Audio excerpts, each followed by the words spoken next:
ഓം അമൃതേശ്വര്यै നമ. അമൃതപുരിയിൽ വിദേശികളുടെ ക്യാൻറ്റീനിൽ ഒരു നിയമമുണ്ട്. അവിടെയുള്ള പാത്രമെടുത്ത് മുറിയിൽ കൊണ്ടുപോകരുത്. കാരണം പലരും മറവി കൊണ്ട് അല്ലെങ്കിൽ അശ്രദ്ധ കൊണ്ട് കൊണ്ടുപോയ പാത്രം തിരിച്ചു കൊണ്ടുവരാറില്ല. ഒരു യുവസാധകൻ ഇതൊക്കെ അറിയാമെങ്കിലും ആരും കാണാതെ പാത്രത്തിൽ ആഹാരം എടുത്തുകൊണ്ട് പോകും. ഒരിക്കൽ ചുമതലയുള്ള ഒരാൾ അതിന് തടസ്സം പറഞ്ഞു. പക്ഷേ യുവാവ് അനുസരിച്ചില്ല. നാളെ മുതൽ തനിക്ക് ക്യാൻറ്റീനിൽ വിലക്കുണ്ടാകുമെന്ന് യുവാവിന് തോന്നുകയും ചെയ്തു. തന്നെ തടുക്കാൻ ശ്രമിച്ചയാളെ ശത്രുവെന്നും കരുതി. പിറ്റേ ദിവസം രാവിലെ വാതിലിൽ മുട്ടുകേട്ട് ആ യുവാവ് വാതിൽ തുറന്നു. പുറത്ത് തന്നെ ഇന്നലെ തടഞ്ഞ വ്യക്തി നിൽക്കുന്നു. അദ്ദേഹത്തിൻ്റെ കയ്യിൽ ഒരു പുതിയ പാത്രമുണ്ട്.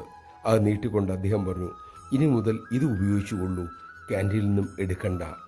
ആ നിമിഷം ആ സാധകൻ്റെ മനം ഇടിഞ്ഞുപോയി. അഹങ്കാരം മൂലം താൻ എന്തൊക്കെയാണ് ചിന്തിച്ചത്, ചെയ്തത് എന്ന് അദ്ദേഹത്തിന് മനസ്സിലായി.